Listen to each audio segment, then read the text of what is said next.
Welcome to the Expert's Journey podcast, where we're all about creating your path to impact. Join your hosts, Dixie Mary Carlton from Indie Experts Publishing and Mr. Web Marketing Brad Houck, as we look at how you can grow your business and influence by leveraging your knowledge for profit. Okay, welcome to this week's podcast, the first of our podcasts. And this week we're going to have a look at why every speaker and expert needs to publish a book and how that will help elevate your career. So welcome to the podcast this morning, Dixie. Hey, Brad, how you going? I'm good, thanks. It's looking like a very exciting topic today. So books, obviously something you know very well because you're in the publishing industry, where for me, books are all about reading and writing them and using them to grow my business. So it should be an interesting discussion today because we'll get two really different viewpoints from an expert point of view. And hopefully that can help some of our experts and speakers who are listening to the podcast. So I've got a few bullet points and I think we probably could start there. So my first one is that when you write a book, it sets you apart from probably 99% of the people in your industry because they'll never finish a book. That's so true. So I lose track of the number of people who come to me and say, I've got this far through. I don't know where to go next. Or I've finished writing the manuscript, but I know it needs work, but I don't know what to do with it.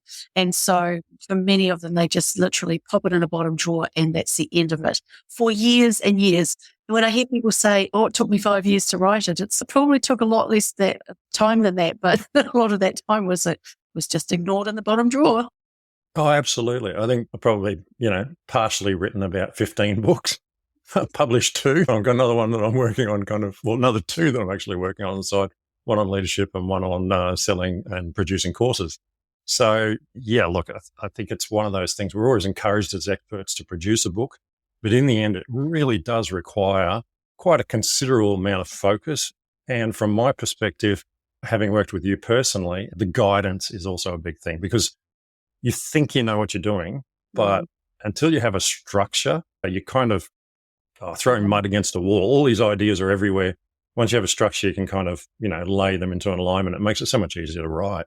It was interesting because you and I have been talking about your book for years, right?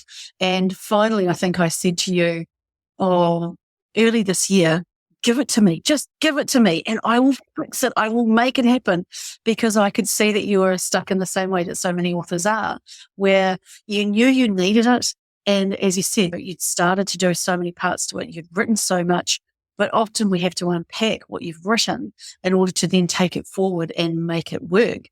And so it was great to finally wrestle that off you and then start to actually pull all of the great parts into place so that we could use it.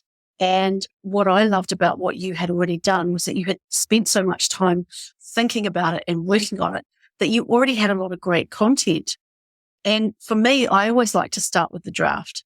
So if you're going to develop a new keynote or a workshop series or anything, if you're starting with the book, then you map it out in such a way that the book is well structured, it's then well edited. You've had a professional, presumably either a book coach like myself or a publishing specialist or an editor, go through it and work out what's workable and what's not. And while it was fantastic to see that then come to fruition for you, there was not as much work as there might have been if we had started with that intention way back at the beginning, like 2 or 3 years ago, because you had already spent so much time putting parts of it together.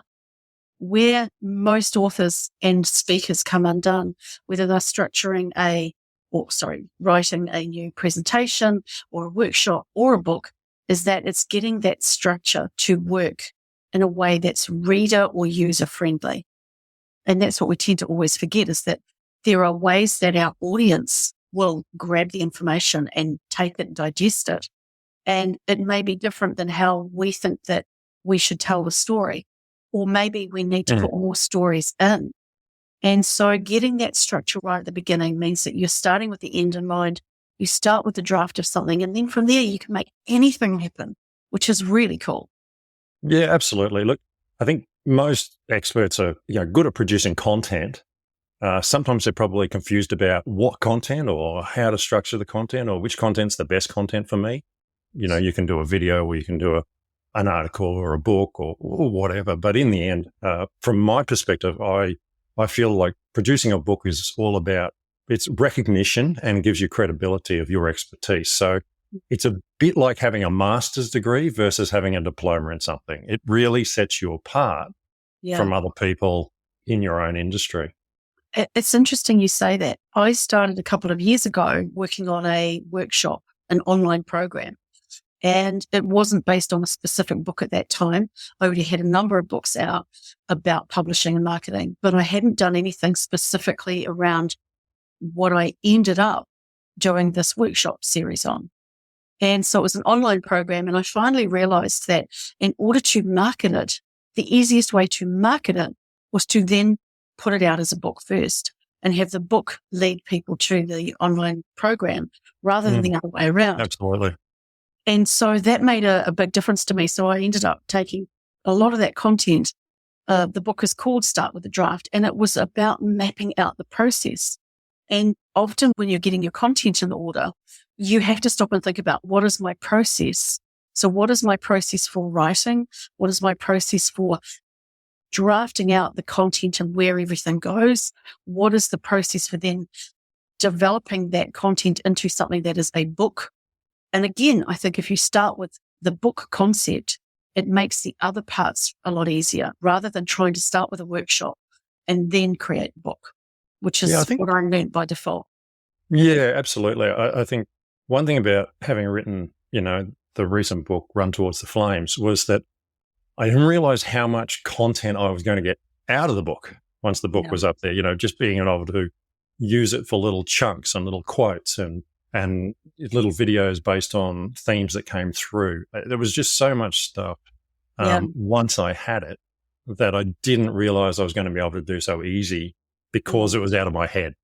I think that was the biggest thing for me. There's so much stuff in your head and you've got so many great ideas that you want to share with the world that they all rattle around in there and, one by one, they eventually come out. Whereas if you can pour it out onto those pages, it really creates this really succinct amount of content that then you can go, okay, well, look, that one was really good. And I like that saying. And I've had people say to me, oh, I've made some notes out of your book. I've written this saying. I'm going to use that in my speech and quote you. And things like that. They're kind of like, oh, okay, that's interesting. I didn't think anyone would take me seriously, but it's good to see that someone read it and kind of went, oh, that really hits home for me. And I think I should share that with someone else. So, yeah. I think one of the things that you've just touched on, which is one of my favorite things about people doing books, is that you end up writing out your thoughts. And as opposed to when you're just standing on stage and saying a particular saying, when it's in a book and you feature it in your book, then what I always say to my authors is, let's find the Bradisms or the Dixieisms or the Timisms or whatever. Let's find those, feature those in the way the book is laid out and typeset so that they do stand out. And when you're going through the editing process, the editor will also sometimes say, let's just make this a little bit tighter. I remember hearing that Jerry Seinfeld once famously said, if I can spend a whole day taking a 9-word sentence and making it 8 words and it works better, that's a day well spent. And I think when we give ourselves permission to work in our content because we're doing a book, we do spend more time identifying what are our isms, our own things that we can share. And so that can be a really good side benefit of the book. And then when you've created the book or you're standing on stage and you've got your isms identified and curated really well, then you can feature them into really brilliant memes or slides and things like that. And you own those quotes and sayings. Yeah, it's so true. I mean, I suppose one of the sayings that I noticed that I came out with in my book was, we win or we win. As a firefighter, we win or we win. We can't back down. We've got to solve the problem. Yeah. And I've noticed that I use that when I sign people's books because someone will say, oh, can you sign the book for me? So I'll just write, we win or we win.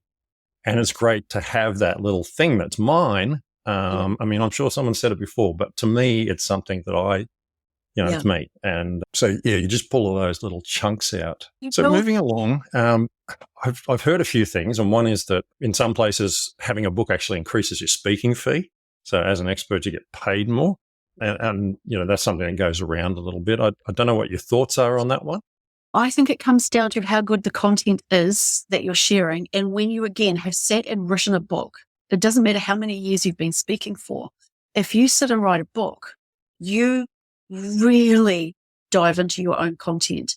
And if you're making sure that your book marries up with the speaking that you want to do, or the workshops, or whatever that you want to do, then your content is that much more polished. So as a speaker, you are more polished with your content.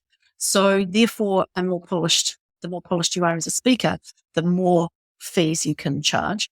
But I think there is also this perception by people who book speakers that if we've done a book, that we are that much more expert, we have that much more authority on our topic. And especially if we've had good reviews on our book, if we've had bestseller status, if our book has been quoted in specific other places or by other experts, we have that extra elevated status. And I think that is also where we then become more confident saying, my fee is now this, and this is how I can command that fee, rather than thinking, oh, I'm just going to say that I've got a book. Will you just automatically put my fee up? Will be prepared to pay me more? I think when we have gone through that journey of developing a great book, a book that has proven itself by reviews and sales and commentary, that we are more confident at saying, you know what, my speaker fee is now this. Yeah, I think too, we've got to distinguish between books and books as well, because, there's a lot of people running around saying, write a book in 24 hours, which I'm sure is possible if you don't sleep, but I can't say much to the quality of it. And I get that it takes a single idea and gets it out of your head and all that. But yes, there's work involved in producing a good book, a book that people are going to read and it's going to change their thoughts and all those sorts of things. Now, it doesn't have to be long. It's the way the content is, the content that's actually kept in the book when you go through the editing process, rather than just blurting out some stuff and going, I've got a book, I'm an expert. I call them desk thumpers, and I'm a desk thumper free zone. I think that there are many $1 million speakers out there running around with $10 business cards disguised as books. And for me, because the industry as a whole has become so much more discerning, people want good quality content. They don't want something that's all written by AI. They don't want something that reads like a report or it's just full of bullet points.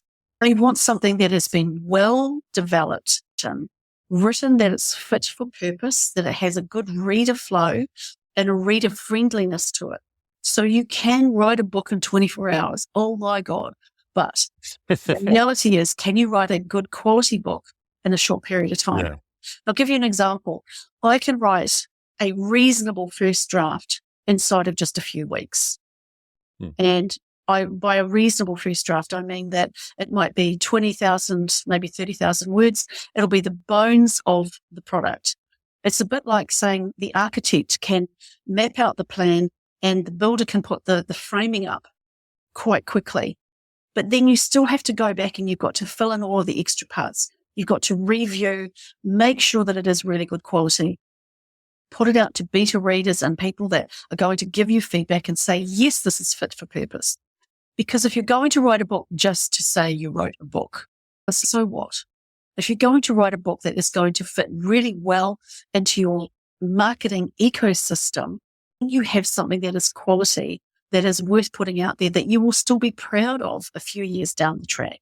And instead of thinking, I did a book once and it was terrible and let's not talk about it. Write a book that's really good and solid and has brilliant content in it. And you'll always be proud of it, and you'll find writing a second book is easier and more viable as well. Absolutely. So for me, when I wrote my first book, which was The $1 Billion Blueprint, which is about digital marketing, I wrote it myself, I self-published it, and I didn't use an editor as opposed to this time when I wrote Run Towards the Flames. And I suppose it's a different quality book, but then it was an entirely different content. But one of the things I discovered that I quite enjoyed about having a book was that probably 95% of my speaking career, I've spoken for free. So that means that, I sold my services off the back of my speaking, but I needed to pay for the ability to get to the place and to stay there overnight or whatever it needed to be. And having a book actually kind of, at $20 a time doesn't take too many books to actually cover the price of plane fares.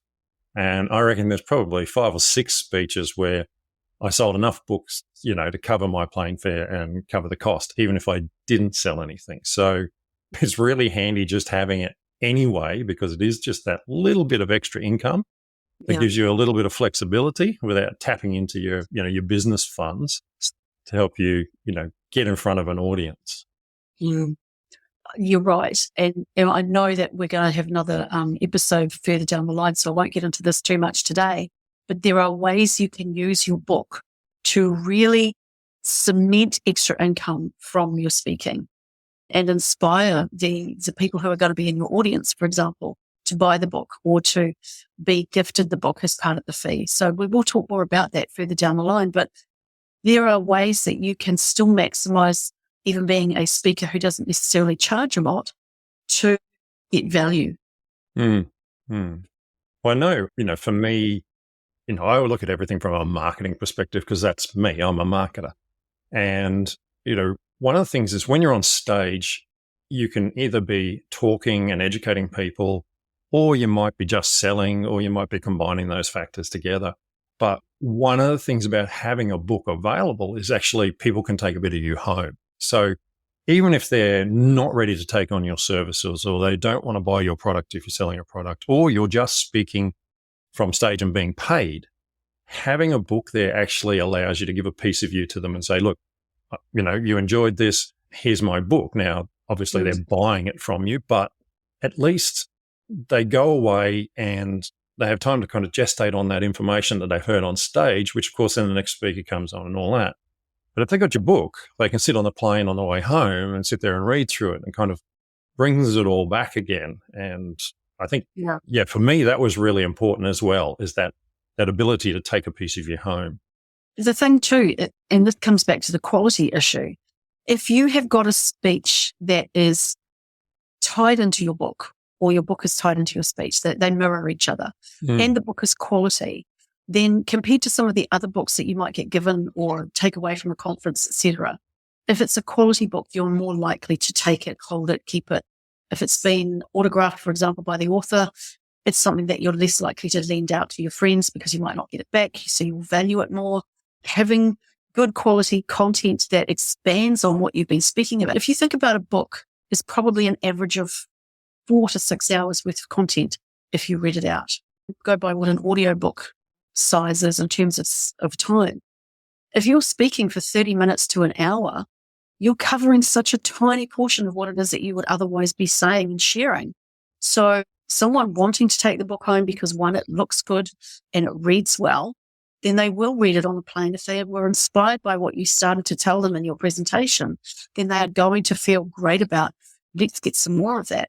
And so, yes, getting on an airplane and seeing someone reading your book, that's a really big buzz for an author. As you said, you're only taking a tiny chunk of that information when you're on stage or presenting to a boardroom or wherever you are, to be honest. As an expert, we're often in all sorts of places, but the book holds so much more. I think that, my speech, Run Towards the Flame, looks at one tiny little thing that causes major changes in how you deal with rapid change. And it's just probably a paragraph in the whole book. Yeah.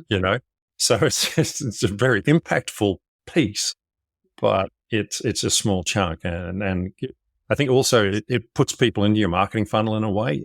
Yes, you might not be collecting their email address straight up or, getting their credit card or whatever you see as, your funnel, but you are in their mind, and then they're more likely to maybe follow you on Instagram or LinkedIn, connect with you there, or on Facebook, depending on, what platforms you use to connect. So they kind of then fall into that funnel sort of aspect of your business. And that's where you can kind of, develop that fan following, and, maybe down the track, they will buy more stuff from you, or maybe they'll, invest in a course or get you in to do some training with their staff or whatever. You never know. Talking about that, and we'll probably go into this deeper somewhere else, but, you can always put some lead generation ads inside your book. You always tell me you should at least have a page in there. And I know Alan Peace, when I was talking to him one time, he was saying, like, because his books were being, copied, that he actually put ads in to his books because they copied every page in the book. So that way, Right. at least with the ads, he would attract people to his website and then, capture their information. So, just as simple I as that love special offer in the book can make a big difference, even that. if you're not actually selling to them. What I want to do is, because that whole concept of having a call to action and breadcrumbing through the book is a really big area we can cover in another episode Yeah, in its absolutely. entirety. But what I want to say is that if you have something that goes all the way through your book that leads people to the end of your book, that has that call to action page, that then takes people to your website, that is funneling. That is making sure that people know exactly how you can help them, what you can do for them, and how you can actually corral them into getting more of you when they finish the book. So one of the things that I talk about a lot when I start working with an author is, what do you want to have happen when people read the book? How do you want this to impact on your career as the author? But how do you want this to impact on the people who are reading the book? How do you make that all come to life? So again, that's another really great topic that we can talk about another day in a lot more depth. But yes, there's no point in writing a book that doesn't have some kind of now do this or now get that. Oh, absolutely. And Yeah. look, from my perspective as a speaker, having a book is important. I mean, Mm. they do weigh a lot when you're trying to fly somewhere. So you quickly work out how much your book weighs in packs of 10. Like I tend to ziplock them together and Yeah, throw them into the bag in packs of absolutely. 10. But, there is a lot of things you can do. You can have it published and shipped directly to the event organizers or to the venue or to your hotel. I mean, you can certainly get around that once you get your head around the process, which isn't too hard. But look, having a book as an expert is just so important when it comes to growing your business. I really That's- truly believe that. And I don't think people really understand it until they've done it. And when they finally have that book in their hand and they're holding it up, that, you feel so proud, number one, something that you've accomplished. Number two, as you said, you've always got something that you can give a piece of yourself away. And, number three, you do stand out. And that does make the difference between you and possibly someone else that, someone might be looking at hiring. And number 4 is that if you have gone through the process of writing a book and you've done a great job of it, your content is really crystal clear. Oh, yeah. More so Gotta than say, if yes, they I just agree. put together anything else, like a workshop or a Yeah, presentation. I think like for me, I was launching into a new area talking about, leadership and dealing with change. It absolutely solidified my own thinking as a leader. And I think it also made me stronger as a leader because I suddenly realized I did know this stuff and that I did have strong opinions about it, but they weren't, outside the normal realm. It's just that I have a specific way of looking at, leadership and applying that in a business as opposed to applying it on the fire ground, But I think the lessons that I realized that I'd learnt along the way were so powerful and that I really wanted to share them with people. And once I'd written them, they just flowed out. If I suddenly had to tell a story, it's like, boom, all this content was already, laid out inside there for me instead of having to kind of think about, oh, what am I going to say? Yeah, absolutely. That is really good. 4 great points on why you should have a book. Yeah, absolutely. So for everyone listening in, I hope you really enjoyed today's episode. It's our first episode and we're obviously going to continue on. So I hope you enjoyed the expert's journey and our topic today, which was why every expert needs a book. And I look forward to catching up with you in the next one. If you enjoy this, please like and subscribe it and share it with other experts so that they too can learn something. Yep, definitely. Thanks, Brad. That's been a great conversation. We obviously have so much more to talk about. So let's keep this going. Absolutely.